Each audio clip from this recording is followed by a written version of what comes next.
Bobo. Yo.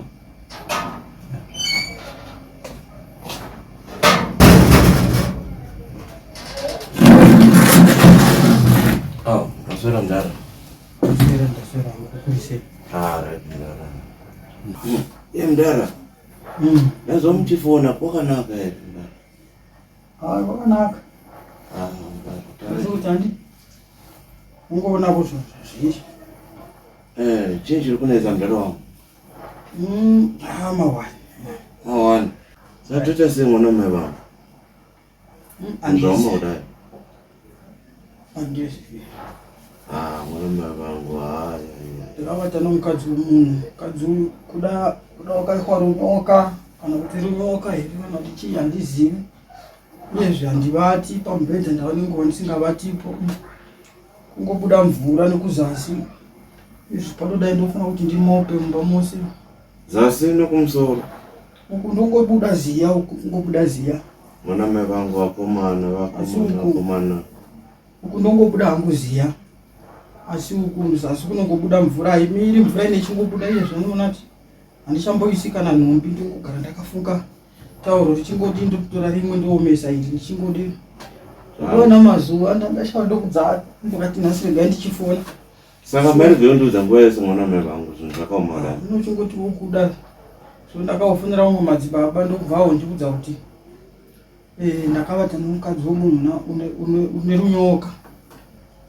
Mukadzi une runyoka. Ndoshava kuti ndodini yezve. Ndangozara mvura munomba ndinawo somunhu usina mukadzi mumba madosviba izvi ndechingo. Adongokwanisa kungomanya pashi kana vanhu vati zii ndononanika tauro ndodzoka ndotora rimwe. Saka nyaya iripo ndachitokumbira hangu vanhu. Kana kune vanhu vanogona kutibatsira, vatibatsire. Hande tinoripa mudhara saka zvinhu zvakamira kudaro. Hande tinoripa ngozi. Kuti ngozi kana kuti zvoda kuti tiripe. Zvingaita nani? Iko kwai kunoda mombe 10, Hai, mombe 10 tinobvisa.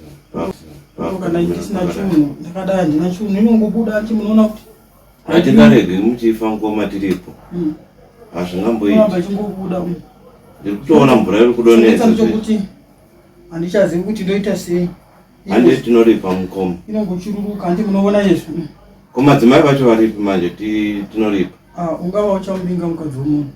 Hande tinoripa. Iwo wakadokanganisa. Vanobva kupi kumusha? Uchataurwa munhu. Uchataurwa kungonyarara. Uku kuno kumusoro kungobuda ziya. Mukoma munhu ndiri kukwadzi vasingaiti. Kuzasi kungobuda mvura.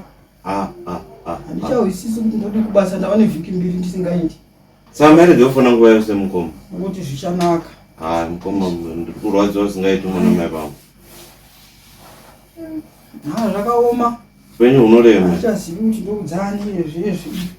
Hande tinoripa. Kunobuda ziya. Handina mombe ndogoripa ne. Tinoripa tinedzedu. Vakadzi vavana havana kunaka. Ndoda kuti muise nyaya iyi kunyuzi. Muvakudze vanhu kuti ndatambura kuvata nomukadzi womunhu. Muvakudze vanhu vandibatsire kana ukaona pachiro n'anga inogona kundibatsira muZimbabwe muno indibatsire because manje ndonge zvakafa toita sei manje? Hazvisisi kuti ndichaita sei. Toita sei? Zvakaoma.